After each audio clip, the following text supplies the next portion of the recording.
thank you very much. Linda McMahon has done an incredible job as the head of the Small Business Administration. She has been a superstar. The fact is that I've known her for a long time. I knew she was good, but I didn't know she was that good. She has been one of our all-time favorites. It was just so smooth. She's helped so many people in the world of small business, and she'll be leaving. She's going to go and help us with a very, very important year and a half that we have coming up, and the re-election, as they call it. And we look forward to that. We're going to be working very strongly. She's going to be doing a fantastic job. So she's going to be leaving. We'll be making the new nomination and appointment in the very short distance, and that'll be in consultation with Linda. But I just have to say that this is an outstanding woman who's done an outstanding job. And Linda, I want to thank you very much. Thank you. Thank you very much, sir. I really appreciate that. I'd like to know what has been your highlight and what are some of the great things you've done, just so they all know, so that we can put it right on the record. Well, the highlight has certainly been the fact that you asked me to take on this position. Good. It has been an honor to serve the country in your cabinet, to serve the administration and the people of the United States and small businesses. You have 30 million small businesses. 99% of the businesses in this country are small businesses. So we've been able to help them at SBA. We've reimagined SBA with the great team I have there. They've just been awesome in helping us do everything. We've had great outreach to the community of small businesses. I have traveled all over the country. I've been to all 50 states. I've been to 68 district offices, met with over 800 business people, toured businesses. So I've really gotten a feel. When we talk about that optimism that's out there, it is there, it's palpable. Businesses are happy, they're taking their tax cut money, they're expanding, they're hiring more people, they're giving wage increases. It's incredibly powerful when you're out feeling it and talking to the businesses. And so we've had great outreach, more outreach to women entrepreneurs through a project that I've been working on with Ivanka. That's right. A learning platform. We took your salary that you donated, and we've developed a pilot program for our vets. Good. And we've been working really closely with Sonny Perdue and USDA to go out to the rural prosperity order that you put in place. And I can tell you one thing that not many people know about SBA is how we move in when there is a natural disaster.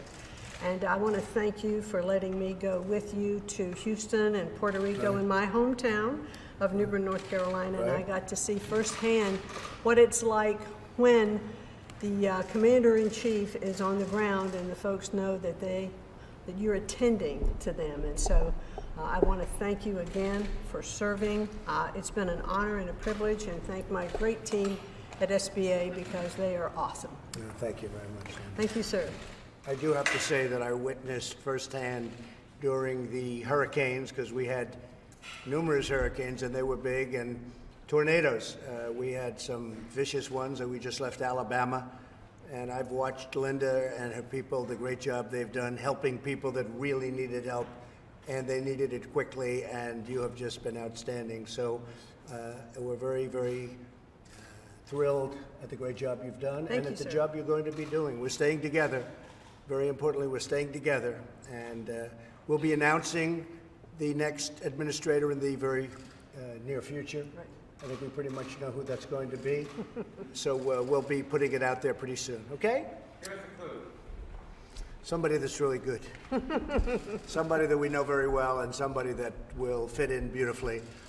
And really, I think somebody you're going to be very happy with. Mr. President, the Attorney General said to me that he intends to release the Mueller report in full to Congress and the public. Do you agree with that decision? Do you want the White House to take a look over it? Well, I have great confidence in the Attorney General, and if that's what he'd like to do, I have nothing to hide. This was a hoax. This was a witch hunt.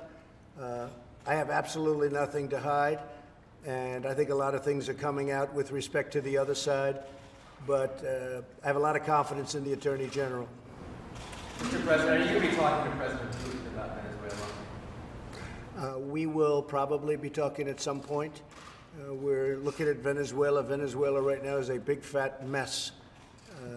The electricity's gone, power is gone, fuel is gone, gasoline for cars is gone. They have a lot of electric cars. That's all gone because they have no electric. They have nothing. And what a job. When we talk about socialism, take a look at Venezuela. So I'll be talking about to a lot of people, perhaps President Putin, perhaps President Xi of China. My people right now are in China. We're negotiating the trade deal. We'll see what happens, but we're doing very well. How did those So round of talks go? I think it's going very well. I mean, the trade deal is going very well. We'll see what happens, but it's going very well. They're in China right now, the highest level of our people, meeting with their people. Then they'll be coming back here for another round. It's a very comprehensive, to use a word that some people like, some people don't like. I think it's okay, but it is a very comprehensive, very detailed enlisting of problems that we've had with China over the years. And it's going to have to be a great deal. If it's not a great deal, we can't do it. We can't do it. Do you plan to make a new defense secretary soon? I'm very happy with Pat Shanahan. I think he's done a really great job. We knocked out the caliphate. We have now, if you look at Syria, what happened in a very, very short period of time, far shorter than people said it was even possible. We're working together very well on the wall and on the border. I'm very upset with Mexico. I think Mexico is doing a lot of talking. They have the strongest immigration laws anywhere in the world. They probably have the strongest. And we have the worst. We have the weakest, the most pathetic, the most laughed at immigration laws anywhere in the world. They're the Democrats' laws. And I got stuck with them. And I hope Congress is going to change them rapidly. They have a lot of opposition from Democrats, not because the Democrats don't think they'd be right in changing them, just because they don't want to make anybody look good. They want no victories. They don't care if the country suffers. They don't want any victories. We have 2 brand new caravans coming up, if you can believe it, 2 big ones, and they're coming up. And Mexico could stop them very easily. Mexico has a trade surplus with the United States for many years of $100 billion a year at least. And this is for many years. Mexico has taken a big portion of our car business. Mexico is doing very well because of the United States. And frankly, they have to stop the illegal immigration. We've run out of room. We have this ridiculous catch and release program where you catch them and then you're supposed to release them. And you release them into our country. And we've been very, very tough. And the Border Patrol has been incredible, I have to tell you. The people in the Border Patrol, the job they do is unbelievable. ICE, the same thing, and law enforcement. But Mexico is going to have to do something, otherwise I'm closing the border. I'll just close the border. And with a deficit like we have with Mexico and have had for many years, closing the border will be a profit-making operation. When you close the border, also you will stop a lot of the drugs from coming in, because we take in tremendous drugs from Mexico, as you know, as well as I do. So you close up the border and you watch the drugs go way down too. But I will close the border if Mexico doesn't get with it. If Mexico doesn't stop it. They come in from Guatemala, they come in from El Salvador, they come in from Honduras, they come in from all over, and they come in from Mexico. And we're working very hard to stop it. We're building the wall, but until the wall is completed, it's really moving along well. In fact, we're going to have a news conference very shortly over the next couple of weeks at the wall as it's being completed and going up at sections of the wall. It's moving along rapidly, but still we have a current crisis. We have a crisis. I know that you can go back 30 years and you go back 40 years, but I can't imagine it being any worse than it is right now.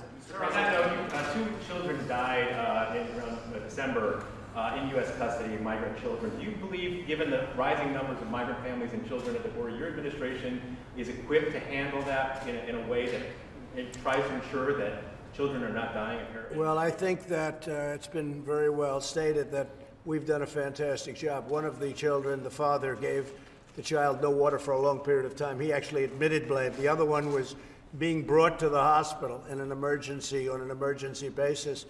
It is a very tough situation, and that trek up is a long, hard trek. And you see what's happening to women, you see what's happening to children. It's a horrible situation, and Mexico could stop it. right at their southern border. They have a southern border, and they have a border that could be very well structured. It's very easy for them to stop people from coming up, and they don't choose to do it. Well, we're not going to give them hundreds of billions of dollars and tell them that they're not going to use their strong immigration laws to help the United States. So there's a very good likelihood that I'll be closing the border next week, and that'll be just fine with me. Mr. President, can you tell us why you overturned those North Korea-related sanctions? I have a very good relationship with Kim Jong-un. He's somebody that I get along with very well. We understand each other. They are suffering greatly in North Korea. They're having a hard time in North Korea. And I just didn't think additional sanctions at this time were necessary. It doesn't mean I don't put them on later, but I didn't think that additional sanctions at this time were necessary. They are suffering greatly. They're having a very hard time in North Korea. And I think because of the relationship being a good thing, not a bad thing, I think it's very important that you maintain that relationship at least as long as you can.